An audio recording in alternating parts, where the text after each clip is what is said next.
Hey guys, and welcome back to C# and Mallorca. My name is Matthew, and in the last video we dove into a bit about classes in C#. If you want to see that video, go check it out. I'll put a link to it in the top right hand corner here. In today's video, we're going to look at a very important concept in object-oriented programming called inheritance. Inheritance is what allows us to derive one class from another class. This means that if a specific class has a bunch of functionality that we want to include in our newly created class, we can just derive this newly created class from our existing class, thereby including all of this functionality in our new class. This means that we don't have to go and implement all of this functionality again in our newly created class. Or let's say we have a hierarchy whereby we have a bunch of classes with some core base functionality in common.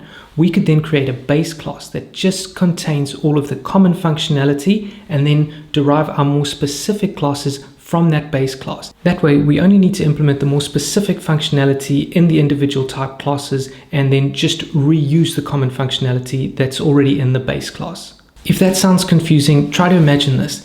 Let's say we want an object model to represent all of the employees working at a company. So we could have managers, directors, trainers, marketers, etc. Each and every one of the people working at that company are indeed a human being. So things like first name, last name, title, address, and things like that would be common to all types of employees. But let's say we wanted to create individual classes for each type of employee. Without inheritance, we probably need to go and implement all of that human being, person-specific information on each of those individual classes.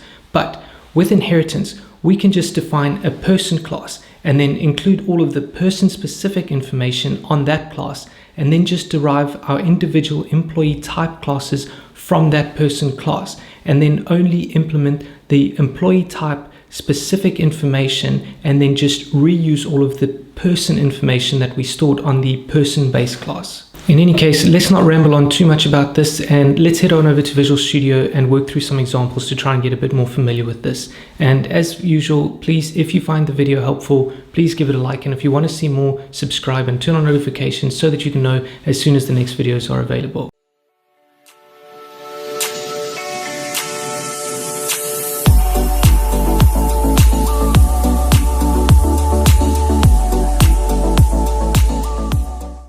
Okay, so we're going to be working with a console application again in C#, and as usual, I've put a link up here to the video on how to create a C# console application in case you didn't see that.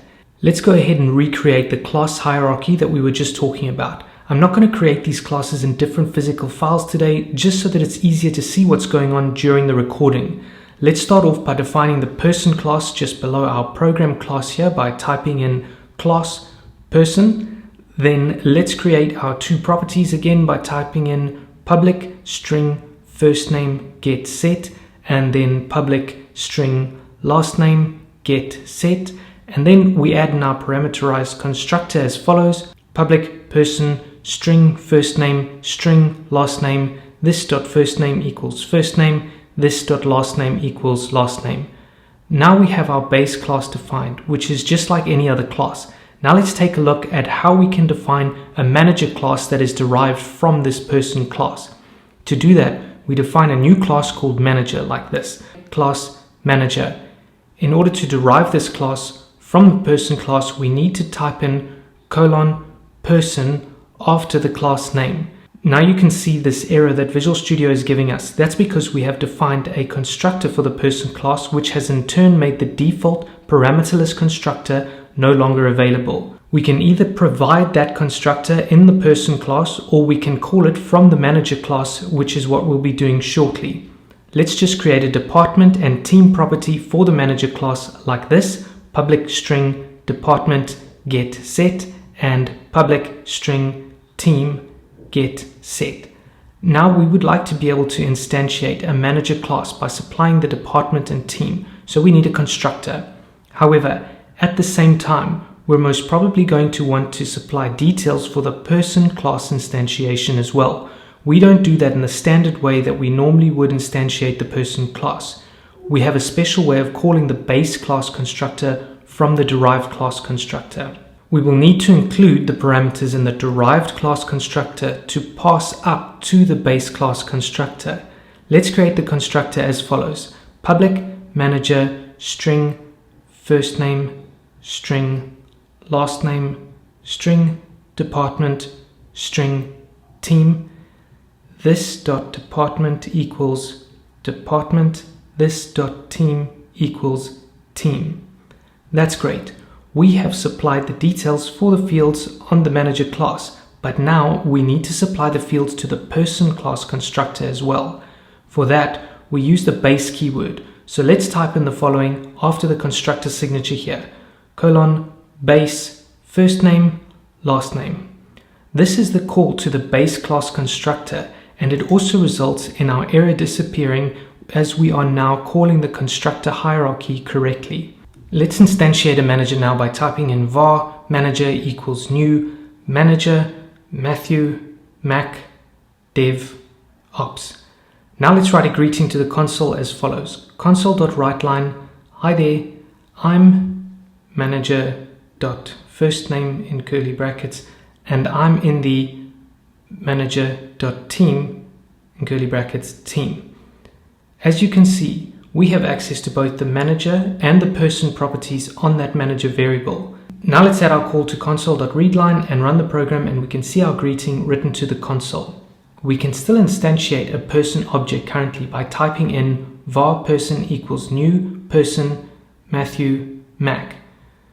Considering this is a base class and we just want to instantiate the various types of employees at the company, we might not want this behavior to be allowed. We can then make this class abstract, which will prevent it from being instantiated. It basically means that the class has to be used as a base class. To do that, we just add the keyword abstract here before the person class definition. Now you can see that we are no longer able to instantiate a person object. This is optional, but it is something you might want to do occasionally. You can enforce the opposite of this and prevent people from using your class as a base class by adding the sealed keyword. For example, if we change abstract to sealed, you'll see that Visual Studio tells us we can no longer inherit from this class. Let's change this back to abstract. I also want to touch a bit on polymorphism while we are here. You could also have methods on the base class. So for example, let's put a greeting method on the base class by typing the following: public void greeting console.writeLine, hi there, my name is this.first name in curly brackets and I'm a person. Now let's replace the manual WriteLine greeting with manager.greeting, and let's run our application and we see the new greeting written to the console. Polymorphism allows us to define the same method in our new derived class so that we can modify the behavior of the method depending on the type of object we're working with. For example, let's say we want our manager to say something different. We can define the method on the manager class as follows: public void greeting console.writeLine, hi there, my name is this.first name in curly brackets and I'm a manager. Let's run the application and we can see our greeting written to the console. Now we just need to touch on something else here. We've been using the var keyword and declaring variables and letting type inference determine the type of our variables. We can also specify the type instead of typing in var. Also, we can declare the type of a variable to be a base class of the actual type we instantiate. This is to say, we can have a variable of type person as an instance of a manager as follows: person manager2 equals new manager John Smith sales red. Now let's write their greeting to the console and run the program, and then we see we get the person greeting. This is the default behavior, and that is that the version of the method is called according to the type of the variable. Since this is a person type variable, which is fine because even though it's instantiated as a manager instance, that's not a problem because each manner is a person as well as a manager. The converse isn't true though. Not every person is a manager, which is why we can't just freely instantiate a person object when declaring a manager type variable. We might want to override this method calling behavior though, which we can do so by flagging the method in the base class as virtual, which just basically means that we are giving permission for people who derive from this class to override this method. Now, to actually override the method, we also need to indicate that in the definition of the greeting method in the manager class by including the override keyword here.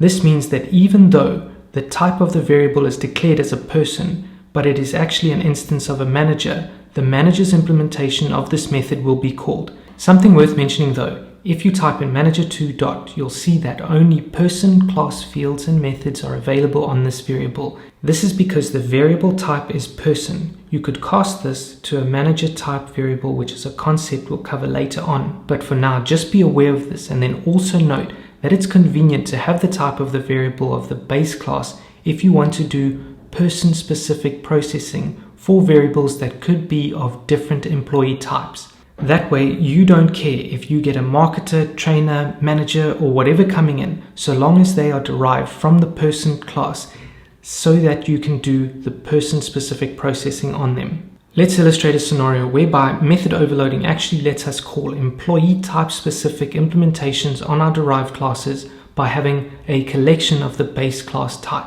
As an example, we might want a collection of employees of all different types, managers, directors, trainers, marketers, etc. And we might want to iterate over that collection and call the employee type specific implementations of those various employees. With C# being a strongly typed language, we'd need to declare the type of the collection. Since all employees are each themselves a person, we can declare the type of the list as a list of person objects. If we couldn't do that, we'd need a collection for each type of employee, or we'd need to have just a list of objects and at runtime examine their types and cast them accordingly and call the correct method, which would just be a lot of extra code. Let's add a marketer class as well, and then add a marketer and a manager to a list of person objects and iterate over them to see this in action. So let's make a copy of the manager class and then change the name to marketer. And then instead of the department and team properties, let's just have a product property instead. We just need to change the class name as well. Then let's modify the constructor and take away the one parameter and replace the other one with product. Then let's also change our greeting to include what they market as well. Now in our program, let's remove the two greetings and then instantiate a marketer as well by typing in marketer equals new marketer Pete Evans Frisbee. Now let's instantiate a list of person objects by typing in var people equals new list person in angle brackets, open brackets, close brackets. These angle brackets will be explained in a video about generics later on. For now, just try to note that we have a strongly typed list of person objects. Now we can add our three objects to this by typing in people.add manager, people.add manager2, and people.add marketer.